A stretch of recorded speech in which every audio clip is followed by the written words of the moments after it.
There's a ghost ship spotted on Lake Superior. The Mary Celeste was a ghost ship. A weird ship found adrift at sea that looked like everyone just disappeared suddenly.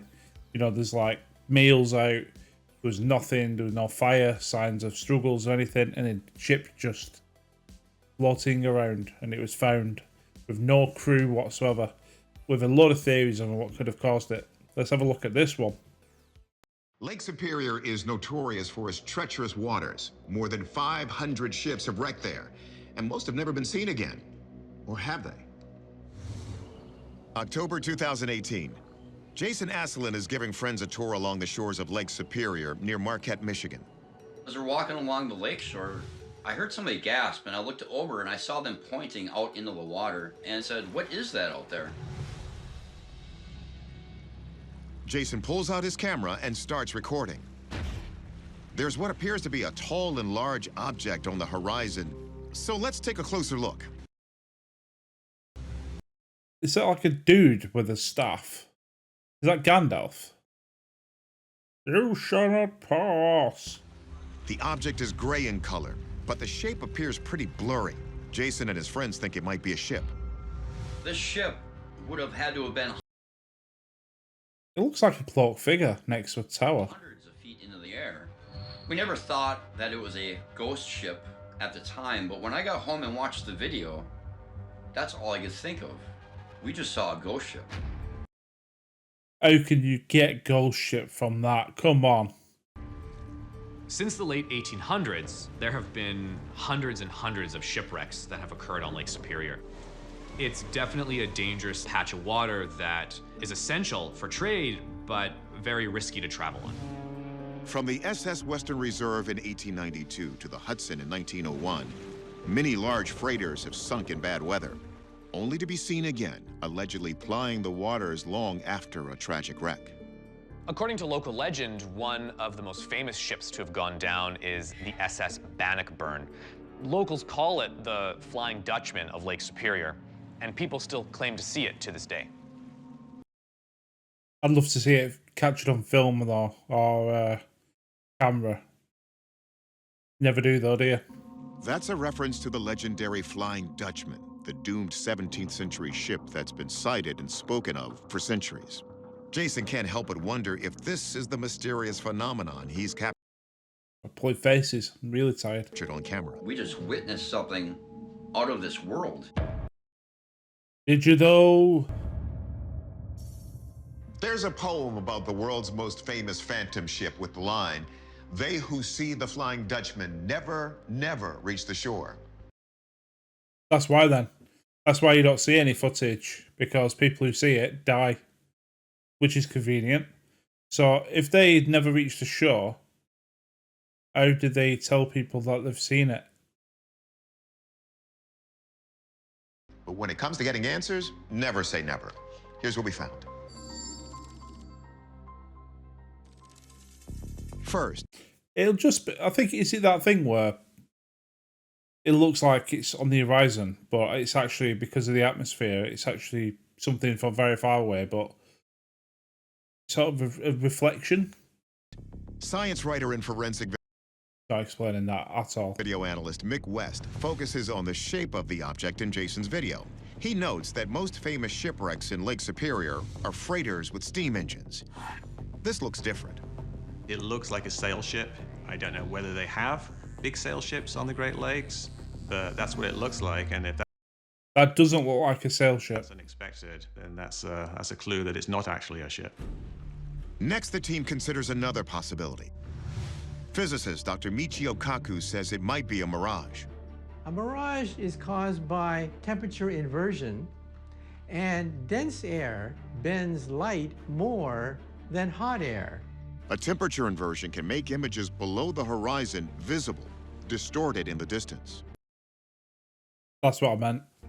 So could the weather be causing this effect?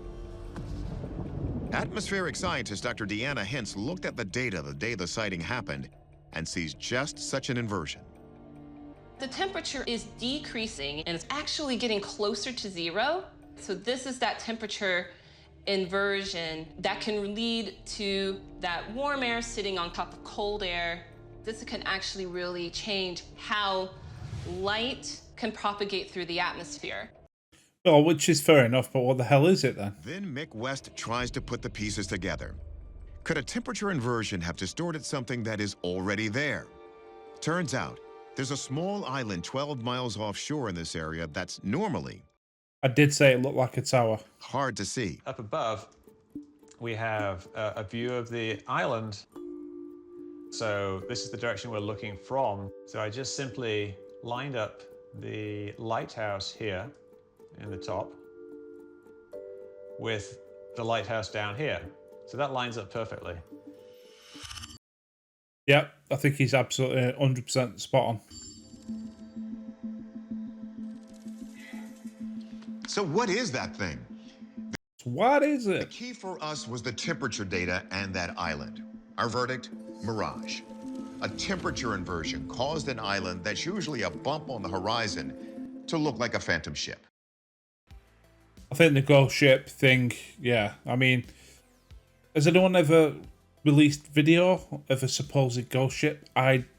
Of all the things like UFOs and sea monsters and fairies and God knows what else, ghost ships are the one thing that I don't think anyone's ever filmed or taken a picture of. Why is that? Anyway, let's look at the next one. This one is all around a Chupacabra. Now let's head to Texas and one of the Lone Star State's most enduring legends.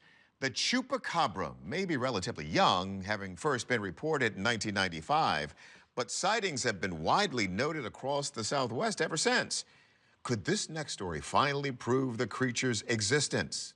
May 19th, 2011 in San Antonio, Texas. I'm just going to answer his question very quickly. No. A sanitation worker. I know I sort of like put a downer on a lot of these videos, but I don't think sightings or grainy videos are ever proof of something. Called to pick up a deceased animal on the side of Highway 181, and when he arrives, he finds this. The creature appears to be hairless and has sharp, savage teeth. Its gray skin and a human-like fist make this creature unknown to the sanitation worker. Upon further examination, he discovers 3-inch claws and an opposable thumb. A thumb? Right, okay. That's weird, freaky as shit. Check out the toes. The creature shares a similar human-type foot. Field researcher Ken Gerhardt believes that we could be looking at real evidence of the infamous small vampire-like creature known as the Chupacabra, a predatory animal first described in Puerto Rico in 1995. Livestock began to die in a very mysterious way and were being found drained of their blood. Yeah, but is that not cattle mutilations from UFOs? I say that very flippantly, but apparently there's in Puerto Rico as well. There's a lot of cattle mutilations, apparently. And shortly thereafter, there were sightings of a strange creature on the island, described as being about 3 to 5 feet tall, scaly body, giant eyes, long fangs and claws. Chupacabra was such a big deal in Puerto Rico that the government actually became involved and formed vigilance committees and posses in an attempt to find and hunt down this strange animal. Allegedly, this Chupacabra is similar to a vampire. It comes in the night and survives on sucking the blood from livestock and other animals. One researcher has speculated that these Chupacabra animals are actually feeding on the blood because they crave iron and perhaps they are mineral deficient. Gerhardt. I mean, it's a big leap, but if you need blood, then yeah, I suppose it's one explanation for it. The other one being maybe just demonic. Says the Chupacabra eventually migrated to the American Southwest. At least the legend did. The first American Chupacabras were reported in Texas in the year 2005, and specifically right here where this thing was found near the town of Elmendorf in southern San Antonio. So, I'm curious, apart from the photograph, did they provide the body? Did they take the body somewhere to be analysed and studied? In 2010 in Jack County, Texas, a woman named Stacia Henderson was actually bitten by one of these chupacabra animals and had to be rushed to the hospital. Could there be a relationship between this mysterious animal that we see in this photo and the other Texas chupacabras? As of April 23rd, 2023, 6 cows have been found mutilated along a stretch of highway in San Antonio. The tongue was completely removed from each one with no blood spilled. Aliens. Could those killings be the work of a chupacabra? As police investigate, we turn to our experts. Anthropologist Kathy Strain discusses the problematic diet of a potential chupacabra.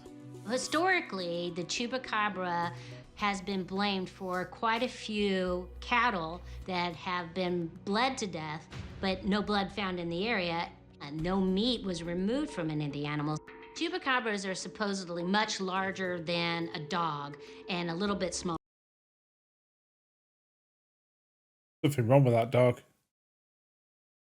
It's got all its hair, including a mullet, and then the rest of it's completely devoid of hair. I don't think it's in a good state, that dog. Okay. Than a wolf, and it would need more nutrition to survive than just the blood of an animal. And while Strain isn't a believer in the chupacabra legend, she's still not exactly sure what we're looking at. What you're seeing here is very small and has hands. That rules out a canine type species. The strange thing about this is the paws. They don't have a typical canid paw, padding, and then smaller toes. They appear to have longer, almost kind of finger-like appendages. There's very few animals that have paws that look like Is that a sloth? that. Raccoons have quote-unquote hands. They have more finger-like paws than dogs and cats do. So potentially a raccoon. But then Was it not the Montauk creature that washed up on the beach that ended up being a raccoon? Like a bald raccoon? why is it hairless? This animal looks really thin. It's possible that could have had mange, which is a type of mite that burrows into the skin. It can affect its health, and it can become malnourished and lose their fur. But hang on. Wildlife biologist Floyd Hayes doesn't believe what we are looking at is a raccoon. When we look up closely at the paw, we could see there's 4 relatively small digits here and a 5th opposing digit. A raccoon has 5 relatively long and thin digits that are pointing forward without an opposing digit. There are not very many species of animals that have an opposing digit like this one, but the opossum does. So I believe this is a Virginia opossum. The Virginia opossum is the only marsupial mammal that lives in North America. It occurs throughout much of the USA, and it's very common in Texas. And it's also similar in size to a raccoon. I don't know. I mean, yeah, okay. It did not look like a frigging possum. Our verdict? Our experts disagree on what the animal is, but they do agree it's a mammal that died of mange. If we see more compelling stories about the notorious chupacabra... Well, if you don't know what it is, how can you say it died of mange? Mange. Mange. Whatever it is. If you don't... Because it could be hairless. If you got... We don't know what it is. Okay. But we think it died of mange. Okay. Well, how do you know it was hairless to begin with? It might be born like that. I don't know. We'll bring them your way. Anyway, let me know if you've ever found a possum died of mange. Only joking. You take care. I will see you on the next one. Cheers.